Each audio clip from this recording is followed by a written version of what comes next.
Oração pelos mortos? Será que isso tem na Bíblia? A Bíblia realmente nos orienta que nós devemos rezar por aqueles que já morreram? Será que essa história de dia de finados é uma invenção da Igreja Católica? Você que tem curiosidades em relação a tudo isso, não pode perder esse vídeo e assisti-lo na íntegra, porque nós vamos de fato mergulhar à luz da palavra de Deus. O que de fato significaria isso? Se a Bíblia orienta ou não orienta, se ela nos dá pistas em relação a esse assunto. Então pega a sua Bíblia e vem acompanhar esse vídeo comigo.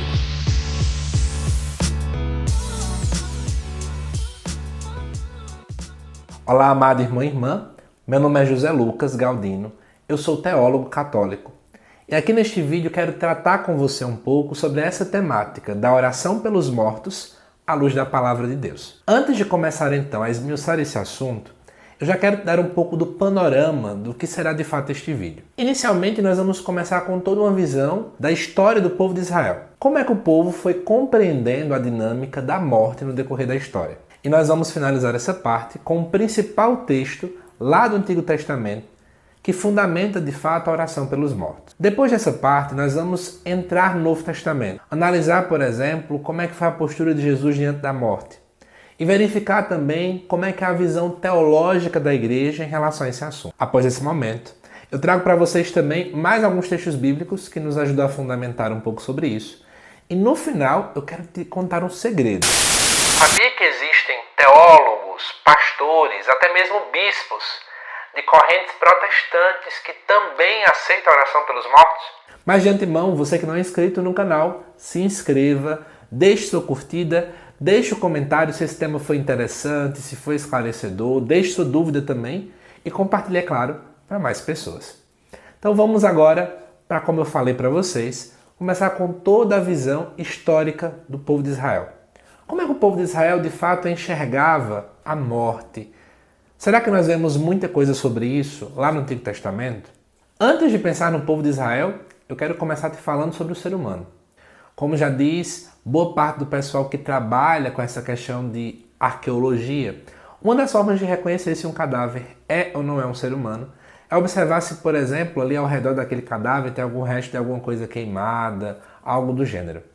É porque o ser humano é o único que diante da morte, por exemplo, acende fogo, enterra os seus mortos. Os outros animais, infelizmente, não têm esse tipo de padrão. Então nós percebemos que diante do fenômeno da morte existe algo de diferente. É claro que em outras culturas, de fato, se tem essa dinâmica de rezar pelos mortos. A gente pode perceber isso em outros escritos.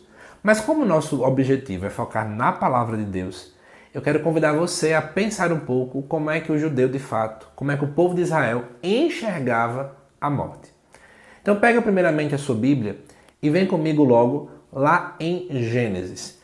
Gênesis 27, versículo 28 diz assim: Que Deus te dê orvalho do céu e fertilidade da terra, trigo e mosto em abundância. O que é que nós estamos percebendo aqui? O livro do Gênesis deixa muito claro que uma das compreensões que o povo de Israel tinha naquele tempo era na questão material.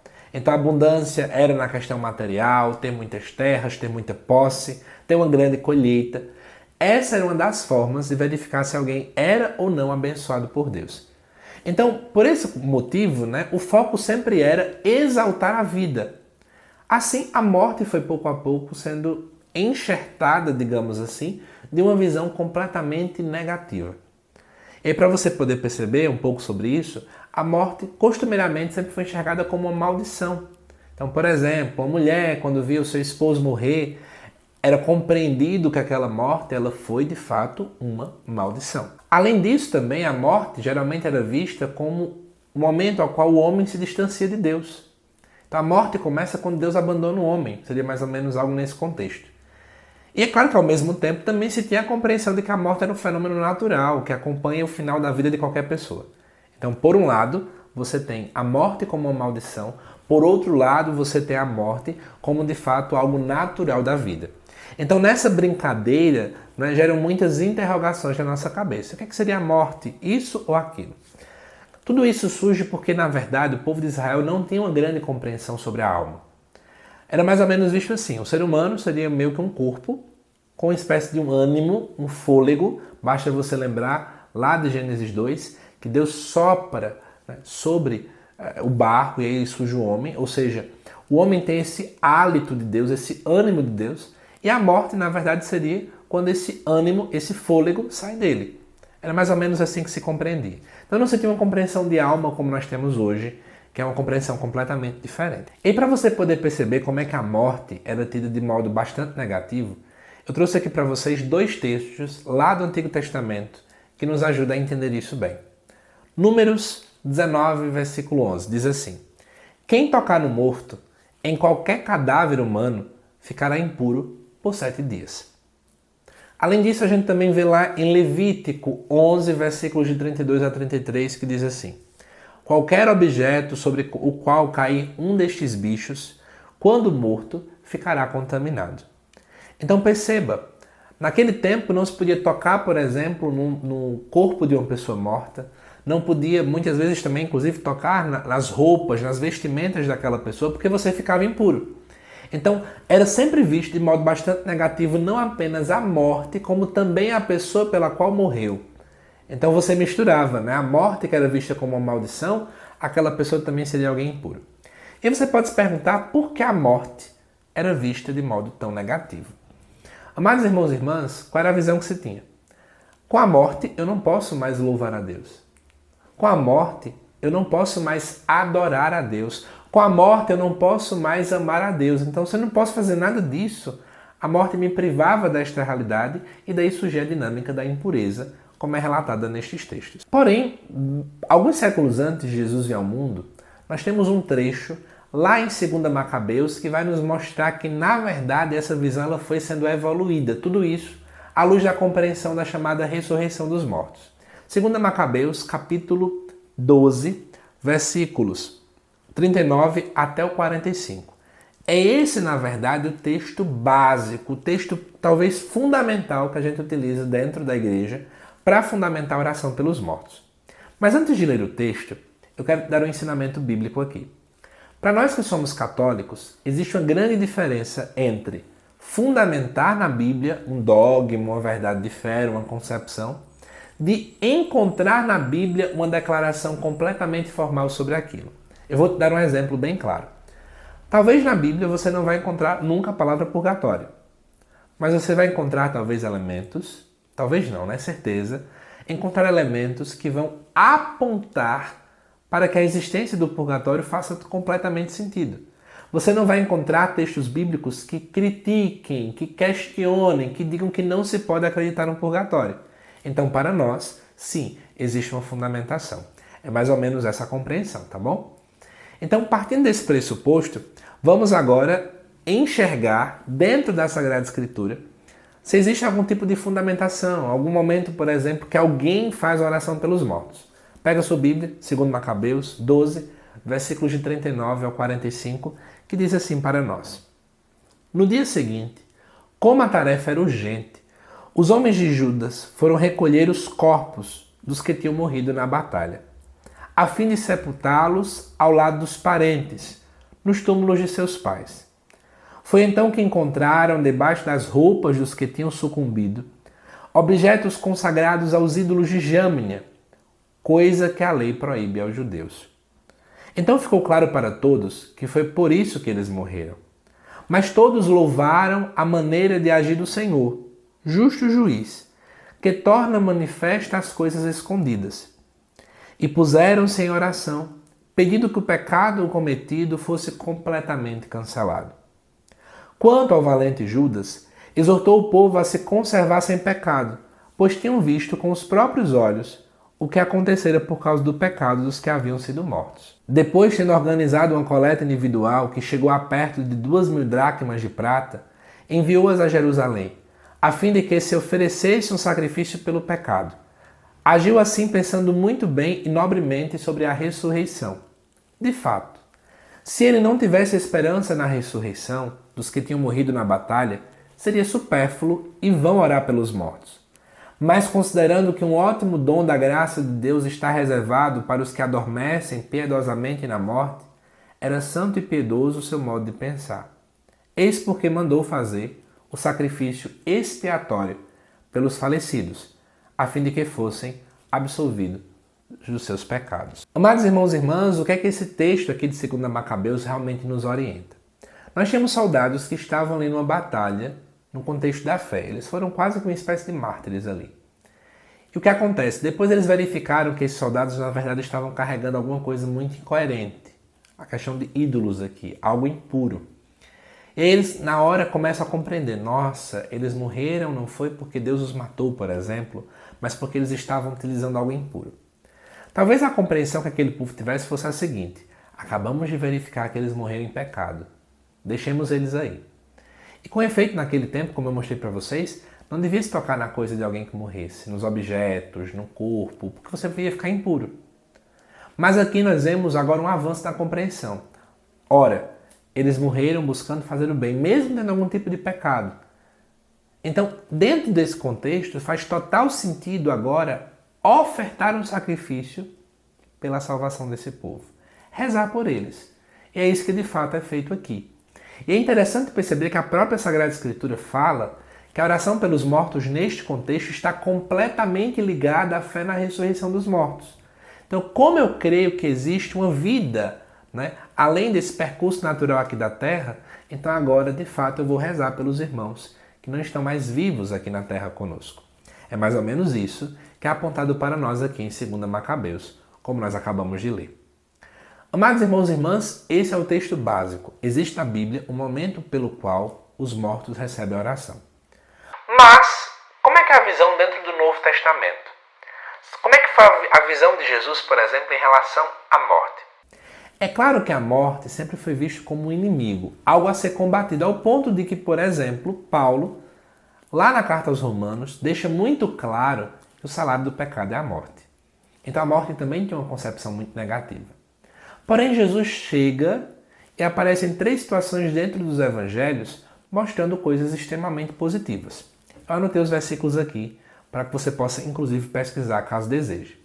Marcos 5, versículo 22, e do 35 ao 43, aparece Jesus diante da filha de Jairo. Jesus ressuscita aquela menina. Lucas 7, versículos de 11 a 17, temos aqui o filho da viúva de Naim. João 11, versículos de 1 a 46, vemos Jesus ressuscitando Lázaro. Diante de 3 situações da morte, Jesus, na verdade, vence a morte. Além disso, lá em João 11, versículo 15, Jesus deixa muito claro: eu sou a ressurreição e a vida.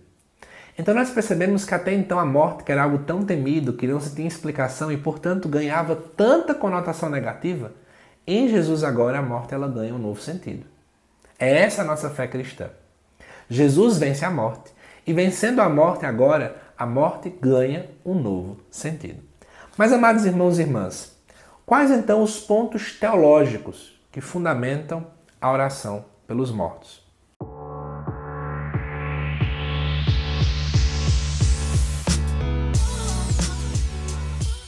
Mas, amados irmãos e irmãs, quais são então os pontos teológicos que nos dão base para acreditar ou para defender o porquê nós rezamos pelos mortos? Primeiro ponto que eu trago para você: participar da vida da Trindade requer plenitude, completude. E aí tem um exemplo que é um salmo bem conhecido para nós. Em algumas Bíblias está no número 24, outras está no número 23, que vai dizer assim no versículo 3: quem subirá ao monte do Senhor? Ou quem permanecerá no seu santo lugar? Aí depois é dito no próprio salmo: aquele que tem mãos inocentes e o coração puro, que não se dirigiu a vãs divindades e não jurou com falsidade. Amados irmãos e irmãs, o monte do Senhor, é claro, aqui nesse contexto, era algo aludindo a Jerusalém, mas nós sabemos que isso aponta obviamente para o céu. O céu é o verdadeiro monte do Senhor. E quem é que entra nesse monte do Senhor? É de fato aquela pessoa a qual é santa, que tem um coração puro. Então, para habitar no céu, só pode ir aquele que não tiver pecado. Esse é o primeiro elemento que nós já podemos trazer. Sabendo-se desse motivo, a gente começa a perguntar: ora, se todos nós pecamos, inclusive lá em Romanos aparece isso, então ninguém vai para o céu? Claro que não. Então, a verdade que nós acabamos acreditando é a seguinte: que para se entrar no céu não se pode ter pecado, portanto, por graça de Deus, existe um estado de purificação. Claro, nós chamamos ele de purgatório. Não é o objetivo meu deste vídeo falar sobre a fundamentação do purgatório na Bíblia. Mas eu quero pontuar para você que faria sentido então esse estado intermediário. Não quer dizer que o fim último do ser humano são três: céu, inferno e purgatório. Ou é céu ou é inferno. O purgatório seria esse estado daqueles que já estão certos de ir para o céu, mas que precisam antes ainda se purificarem. Segunda coisa importante é que na Bíblia, quando é falado sobre oração, nunca se restringe àqueles que estão vivos. Por exemplo, 1 Timóteo capítulo 2, versículo 1. É orientado que rezemos por todas as pessoas. Efésios 6, versículo 18. Rezar por todos os santos. Está percebendo que em nenhum momento se restringe somente a quem está em vida? Então, sempre que aparece a oração na palavra de Deus, geralmente é para todas as pessoas. Terceiro elemento.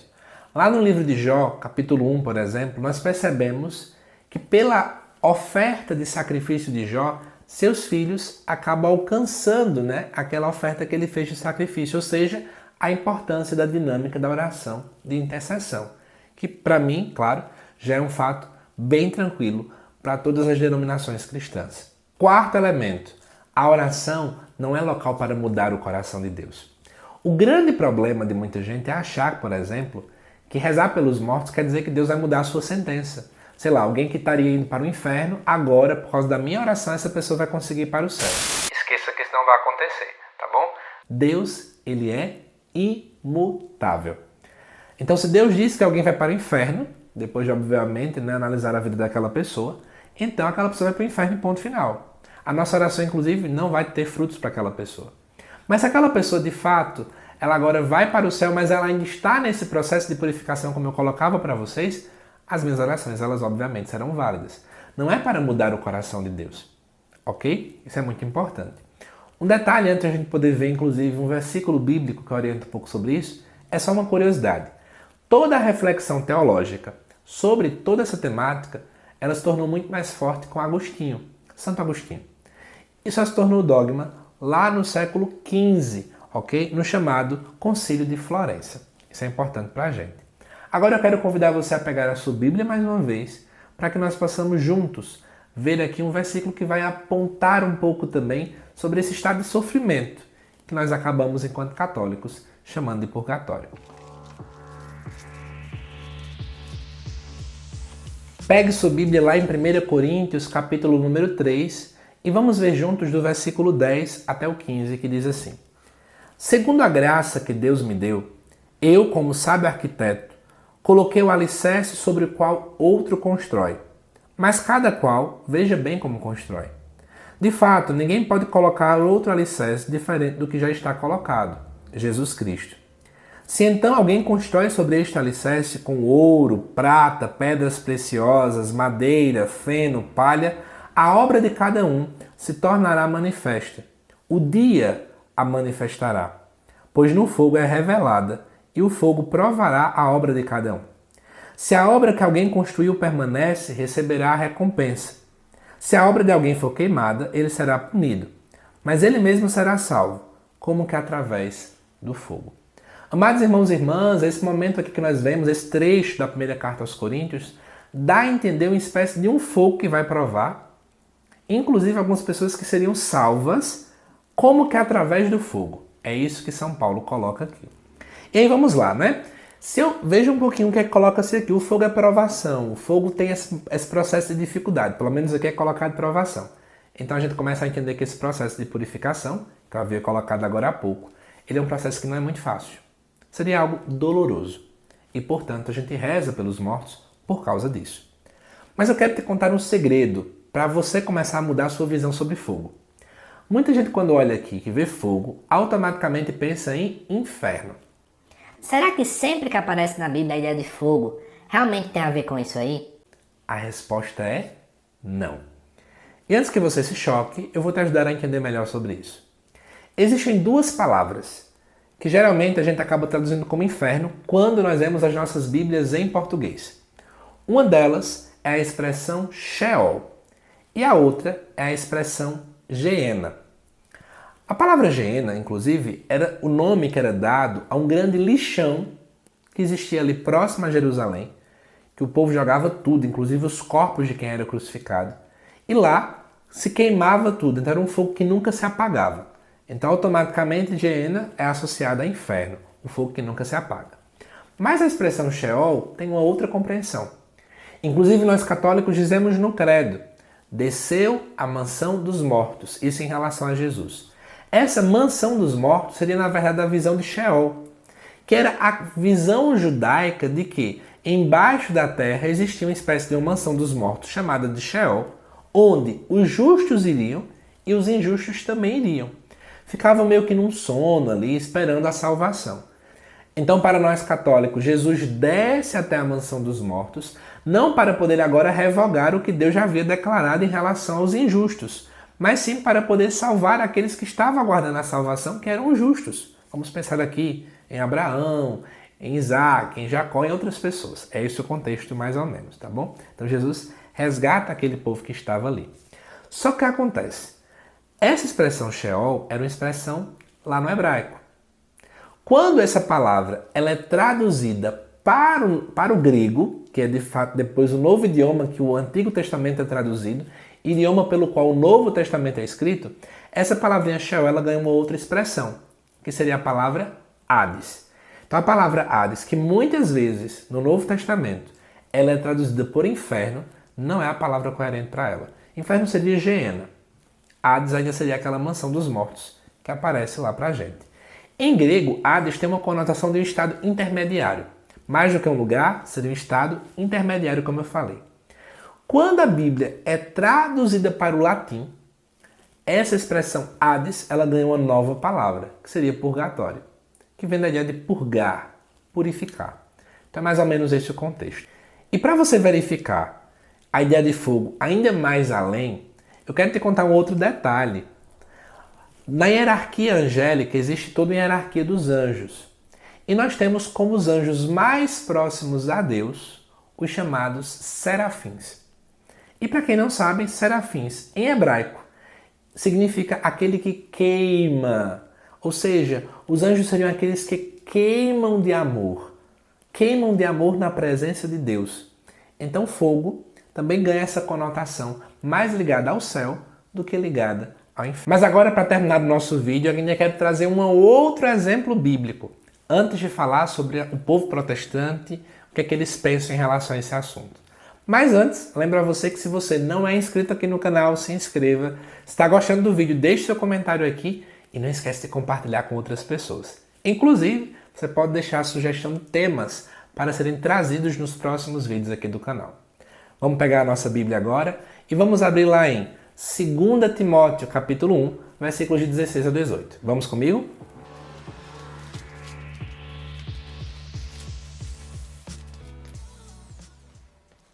Assim diz o texto bíblico.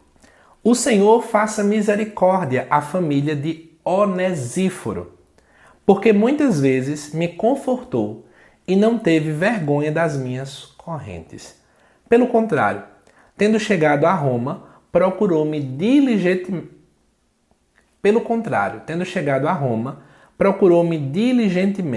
até me encontrar. O Senhor lhe conceda alcançar misericórdia da parte do Senhor naquele dia. E quantos serviços ele me prestou em Éfeso, tu sabes melhor do que ninguém. Então perceba como é que aparece aqui essa ideia desse homem chamado Onesíforo nesse texto. Primeira coisa, é interessante perceber que Paulo tinha um grande apreço por ele. A gente percebe aqui que ele prestou bons serviços a Paulo lá em Éfeso. Só que no versículo 16, ele pede misericórdia à sua família. Ponto final. Quando ele vai falar sobre esse homem, Onesíforo, no versículo 18, ele apenas diz assim: o Senhor lhe conceda alcançar misericórdia da parte do Senhor naquele dia. E é interessante, por exemplo, vamos lá ver algumas páginas da nossa Bíblia, e no capítulo 4, por exemplo, no versículo 19, ele vai dizer assim: minhas saudações a Prisca, a Áquila e a família de Onesíforo. No final é normal você dar nome às pessoas para se despedir delas. Paulo não fala dele de novo. Fala a sua família e a outras pessoas. Gente, se ele era uma pessoa tão importante, é claro que Paulo também ia nominá-lo nessa situação. Logo, o que é que a gente consegue inferir daqui? Onesíforo já tinha morrido. E Paulo fez sim uma espécie de oração. Versículo 18. Pediu a Deus que tivesse misericórdia dele naquele dia. Ou seja, Ele já sabe que ele morreu, mas ele está pedindo misericórdia a Deus diante desta situação. Está percebendo o contexto que vai aparecendo aqui para a gente? Então perceba, parece-nos que Paulo também estava rezando por alguém que já tinha morrido. Esse é um outro versículo que geralmente a gente usa como fundamentação. Mas para terminar o nosso vídeo, será que tem pessoas protestantes que acreditam na oração pelos mortos? Pelo menos parece-nos que só católicos rezam pelos mortos. E quando se aproxima de datas como Dia de Finados, muita gente vem para a rede social falar que católico está fazendo algo contra a Bíblia porque está rezando pelos mortos, que não tem para que isso. Então, para finalizar este vídeo, eu preparei alguns prints aí para vocês de alguns textos, de algumas falas de pessoas anglicanas, metodistas, também de outras denominações como luteranas, o próprio Calvino também, falando qual a visão que se tinha em relação à oração pelos mortos, tá bom? Inclusive, aqui na parte dos links, né, na descrição do vídeo, eu coloco o site que eu tive como referência para todos esses prints aí, tá certo? Então dá uma conferida antes de a gente poder voltar para a gente poder se despedir deste vídeo.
Muita gente, tá vendo?